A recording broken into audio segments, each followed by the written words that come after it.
அடிப்படை உரிமை எந்த நாட்டிலிருந்து பெறப்பட்டது? அமெரிக்கா. நீதி சீராய்வு எந்த நாட்டிலிருந்து பெறப்பட்டது? அமெரிக்கா.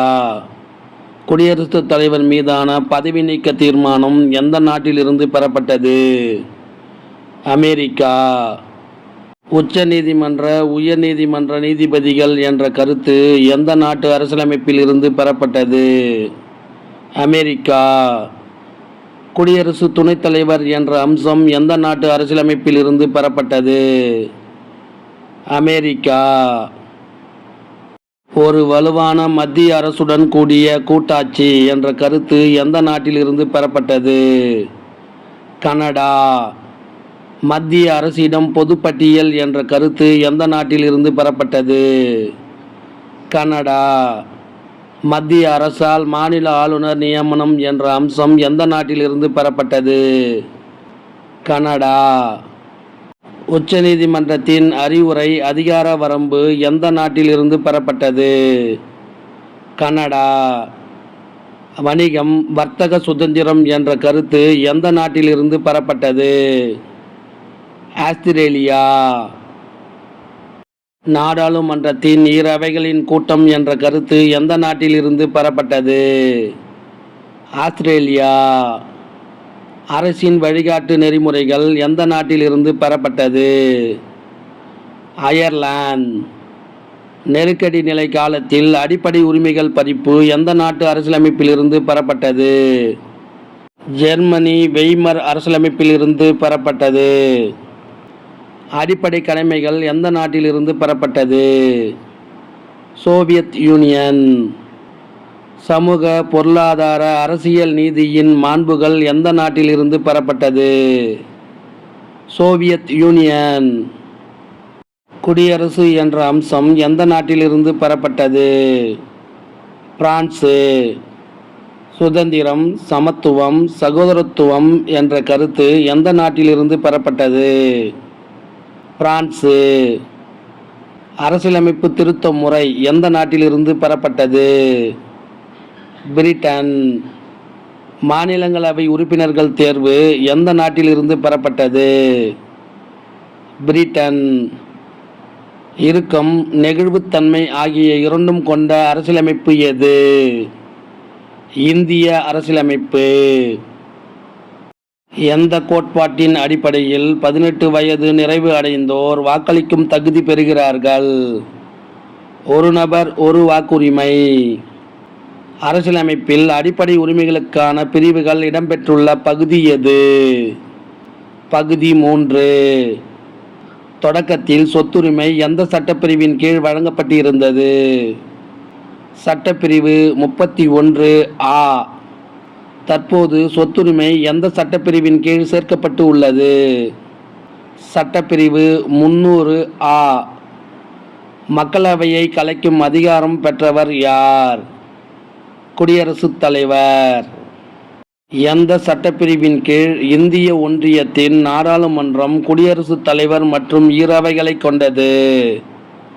சட்டப்பிரிவு 79. தமிழ்நாடு சட்டமன்றம் எத்தனை உறுப்பினர்களை கொண்டது? 234 உறுப்பினர்களை கொண்டது.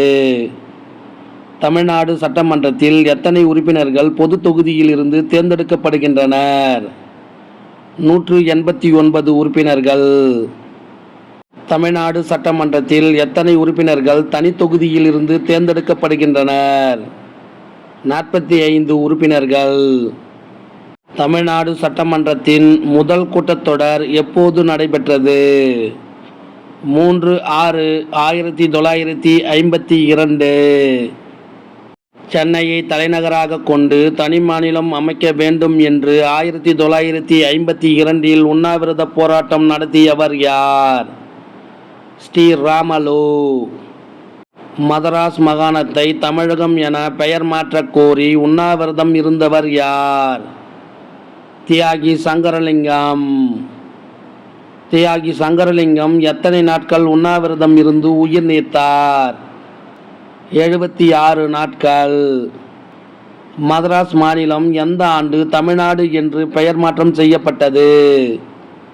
1969 ஜனவரி 14. இந்தியா ஒரு இறையாண்மை, சமதர்மம், மதச்சார்பின்மை, மக்களாட்சி, குடியரசு நாடு என்று கூறும் அரசியலமைப்பின் பாகம் எது? முகப்புரை.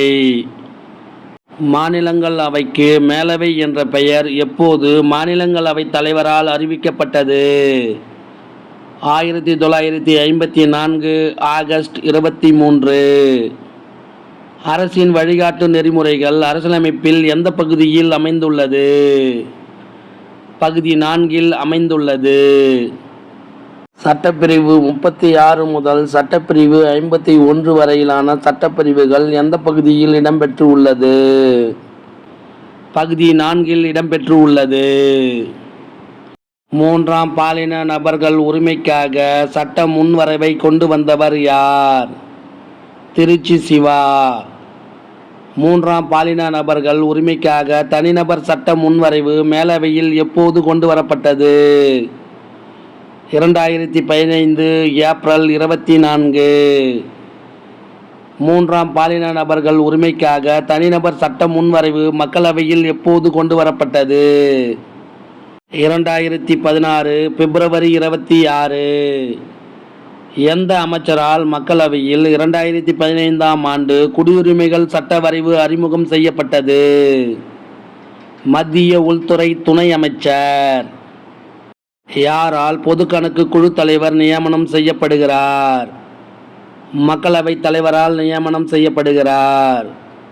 சட்டப்பிரிவு 370 எந்த பகுதியில் சேர்க்கப்பட்டு உள்ளது? பகுதி 11. மாநிலங்களவைக்கு மேலவை என்ற பெயர் எப்போது மாநிலங்களவைத் தலைவரால் அறிவிக்கப்பட்டது? 1954 ஆகஸ்ட் 23. மாநிலங்கள் குழு அவை எந்த சட்டத்தின் கீழ் உருவாக்கப்பட்டது? இந்திய அரசாங்க சட்டம் 1919. அரசின் வழிகாட்டு நெறிமுறைகள் அரசியலமைப்பில் எந்த பகுதியில் அமைந்துள்ளது? பகுதி 4. மதராஸ் மாநில சட்டம் எந்த ஆண்டு கொண்டு வரப்பட்டது? 1968 ஜனவரி 24. வரதட்சணை ஒழிப்புச் சட்டம் எந்த ஆண்டு கொண்டு வரப்பட்டது? 1959 கொண்டு வரப்பட்டது. பயங்கரவாத தடுப்புச் சட்டம் எந்த ஆண்டு கொண்டு வரப்பட்டது? 2002 கொண்டு வரப்பட்டது. இந்திய அரசாங்க சட்டம் 1935 பெறப்பட்ட அம்சங்கள் யாவை? கூட்டாட்சி விதிகள், ஆளுநர் பதவி, நீதித்துறை, பொது தேர்வாணையங்கள், நெருக்கடி கால விதிகள், நிர்வாக விவகாரங்கள். இந்த வினாவிடை உங்களுக்கு பிடிச்சிருந்தா சின்னதாக ஒரு லைக் பண்ண மறக்காதீங்க. தேங்க்யூ.